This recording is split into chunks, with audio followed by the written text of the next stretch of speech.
Kita bertemu kembali di dalam program kita mengenai menjawab isu-isu atau rupa-rupa angin pengajaran masa kini.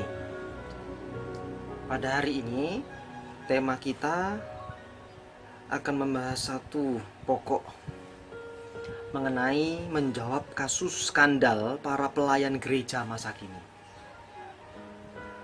Kalau kita melihat akhir-akhir ini memang banyak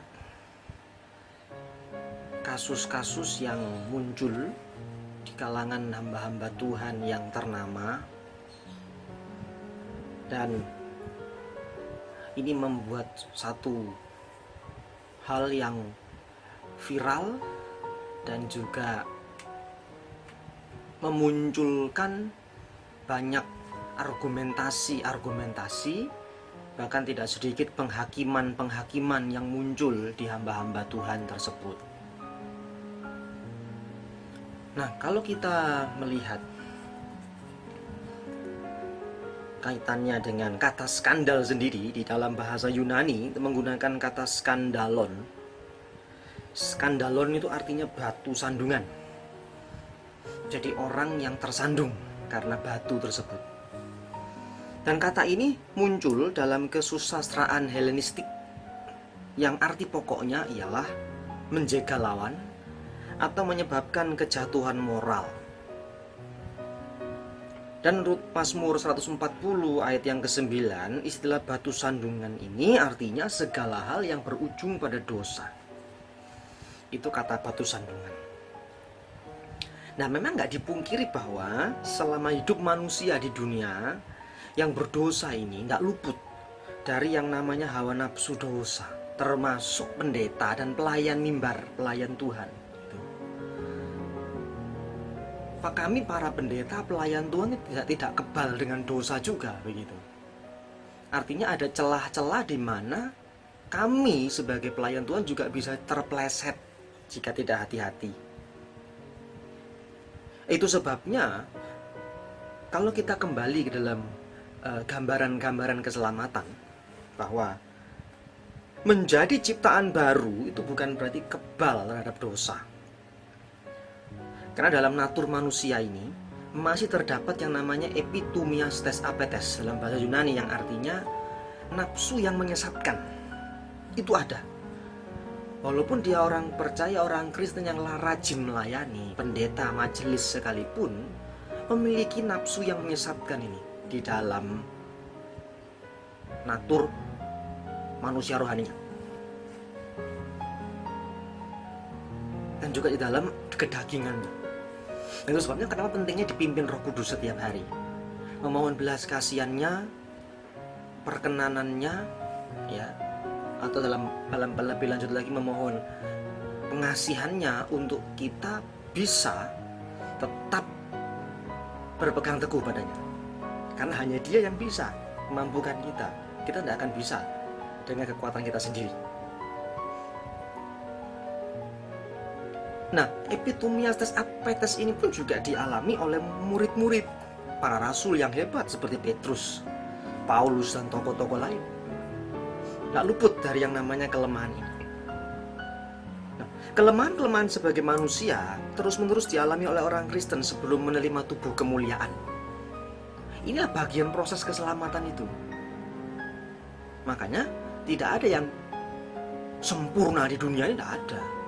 Sempurna itu karena pertolongan Roh Kudus untuk terus berjalan menuju pada kesempurnaan. Saya ingatkan lagi bahwa kekristenan bukan agama moral etika. Karena kalau kita hanya berputar di itu saja, maka akibatnya kekristenan akan sama dengan agama-agama lain. Tetapi juga tidak salah berbicara moral etika, karena itu adalah buah keselamatan kalau koridornya itu betul. Nah, itu sebabnya pendeta Yakub Susabda menegaskan bahwa benih-benih penyimpangan dosa itu bercokol dalam diri manusia, termasuk orang Kristen. Jadi benih-benih penyimpangan itu ada. Beliau mengatakan deviasi itu ada di dalam kehidupan orang Kristen juga.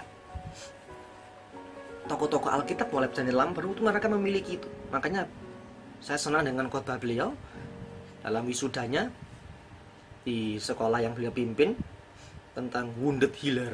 Kita ini sebenarnya penolong yang terluka. Kita menolong orang tapi kita sendiri luka. Begitu. Tapi itulah stigma yang ada di dalam manusia, walaupun kita ini orang percaya. Supaya apa? Sadar bahwa kita perlu dia setiap saat. Nah, fakta ini memberikan petunjuk bahwa skandal juga dapat terjadi dalam gereja. Jangan heran. Jangan, kok bisa pendeta ini? Kok bisa majelis ini? Ya bisa. Wong, deviasi itu masih ada dalam diri kita. Tinggal dibangkitkan apa enggak? Demikian kasus-kasus yang baru terjadi, yang menimpa hamba Tuhan yang cukup ternama. Saya nggak sebut namanya. Ya, para pemirsa atau pendengar pasti sudah tahu karena itu cukup viral, baik di media sosial maupun di berita-berita yang ada. Nah, fakta skandal-skandal ini menuai cibiran, hinaan, bahkan bully, tidak sedikit penghakiman dan intimidasi, baik dari jemaat maupun dari para pendeta lainnya, baik di media sosial maupun dalam khotbah-khotbah dan percakapan setiap hari. Namun faktanya kalau kita melihat, sedikit mereka yang mencoba mendoakan dan mengadakan pendampingan serta pembinaan kepada para pelayan tersebut. Tidak ada bahkan. Dengan berbagai macam alasan. Belum tentu bisa terima, belum dicoba. Kok bilang belum tentu bisa terima? Nah, itu sebabnya kalau kita melihat perjalanan gereja dari sejak semula sampai hari ini, banyak masalah-masalah yang ada di dalamnya. Nah, untuk itu bagaimanakah kita sebagai rekan orang percaya sesama pelayan Tuhan menolong mereka, bukan malah menghakimi. Ada teman saya yang dalam satu perbincangan mengenai kasus-kasus seperti ini, beliau dengan lantang mengatakan itu iblis. Iya, dia membangun kerajaannya, itu iblis. Orang yang seperti itu begini. Nada kutukan, seolah-olah dia lebih kudus, lebih suci, lebih benar dari mereka. Tetapi kita tidak menyadari bahwa kita juga bisa ada diampuni itu karena Yesus saja. Tapi yang muncul seringkali penghakiman. Kalau sudah masuk ke gereja, mata-mata yang penuh penghakiman. Jadi agaknya gereja semacam konsorsium ahli Taurat. Nah, untuk itu kita mesti kembali lagi dalam menjawab kasus seperti ini. Dimensi keselamatan itu berdasarkan pengajaran gereja mula-mula. Jadi kekristenan itu atau keselamatan itu adalah Yesus itu sendiri.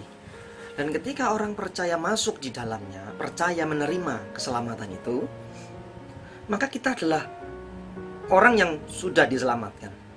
Tapi jangan lupa, tidak berhenti di situ. Kita sedang diselamatkan. Artinya proses berjalan.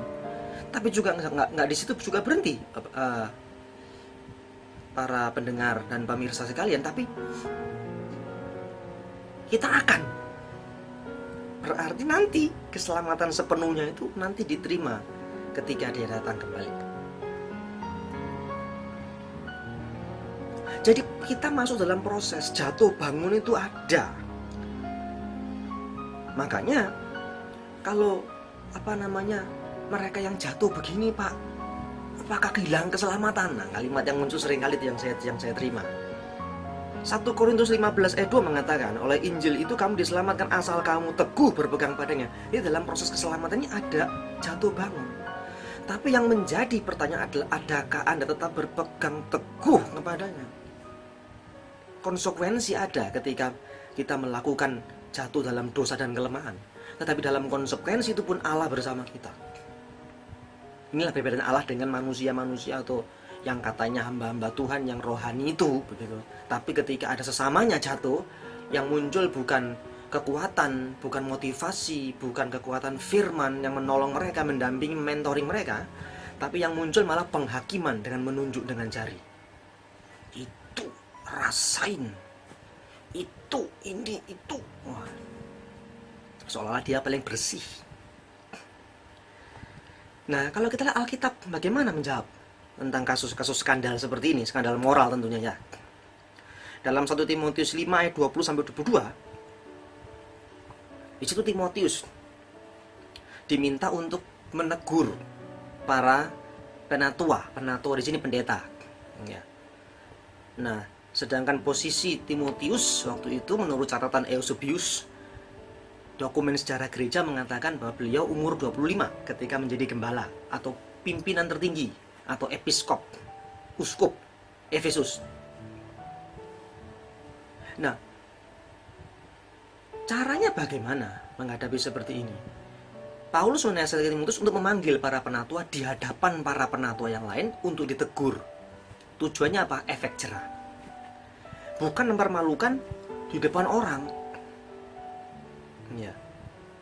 Apalagi sekarang ini kan dunia medsos cukup bebas. Jadi akhirnya berita kemana-mana. Seyogyanya, sejatinya tidak perlu begitu. Tapi ya, bagaimana? Nah, sekarang bagaimana kita sebagai sesama rekan hamba Tuhan, sesama pelayan Tuhan, sesama orang Kristen? Yang kedua, pendekatan Yesus dengan perempuan Samaria. Tuhan Yesus tidak, dasar kamu suamimu 5, enggak. Yesus hanya menawarkan, inilah air hidup. Ketika kamu mau menerima ini, maka kamu akan menerima ini. Air hidup. Perempuan ini terbuka dengan sendirinya tanpa harus dituduh-tuduh. Pendekatan Tuhan Yesus kepada Sakius. Orang banyak waktu itu tidak mau memanggil Sakius dengan namanya. Mereka memanggil Sakius, hai pemungut cukai, itu kasar. Tapi cuma Tuhan Yesus yang memanggil Sakius dengan namanya. Hai Sakius, turunlah. Aku hendak ke rumahmu, di mana orang tidak mau ke rumahnya. Alergi, jaga jarak, memisahkan diri dari dia. Ini pemungut cukai, antek-antek Roma. Tapi Yesus mau datang. Sejak itu Sakius dipulihkan. Lalu sikap Tuhan Yesus dengan perempuan yang berzina di Yohanes 8. Yesus tidak menegur perempuan ini dalam pengertian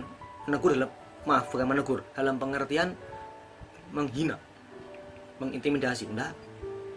Yesus hanya bilang, mana yang orang yang menghukum engkau? Tidak ada Tuhan. Aku pun tidak menghukum engkau. Pergilah dan jangan berdosa lagi. Pulih wanita ini. Sikap Tuhan Yesus terhadap perempuan pelacur yang meminjam kaki Yesus, itu pun juga demikian. Yesus nggak bilang dasar pelacur enggak, tapi Yesus beri kakinya. Dimana orang tidak mau mendekati, tapi Yesus beri kakinya untuk perempuan ini. Sehingga di mana Injil diberitakan, perbuatan ini diberitakan juga. Nah, untuk itu menghadapi gejala dan kasus terjadi akhir-akhir ini, maka orang percaya yang dipenuhi kasih karunia Kristus terhadap sesama rekan hamba Tuhan, sesama jemaat Tuhan yang mengalami masalah-masalah seperti ini, diam dan berdoa. Yang kedua, melakukan pendampingan dan pembinaan. Kalau Anda nggak bisa lakukan itu, diam. Jangan ikut bumbui, jangan ikut menghakimi. 3, fungsikan para psikolog Kristen, konselor Kristen, dan para pendeta yang lain yang mau menopang, mendoakan, membina hamba-hamba Tuhan atau pelayan Tuhan yang kena skandal ini sampai dia pulih kembali. Adakah engkau mau? Karena kita ingat bahwa fokus kita sebagai orang Kristen adalah kasih Yesus. Pijakan epicentrum dari orang Kristen itu Injil, kabar sukacita, di mana Kristus Yesus menjadi fokus kita. Karena Tuhan Yesus mengasihimu tanpa batas, mencintaimu tanpa syarat, dan memberkatimu tanpa sebab. Sampai bertemu kembali, Tuhan Yesus memberkati kita semua. Salam.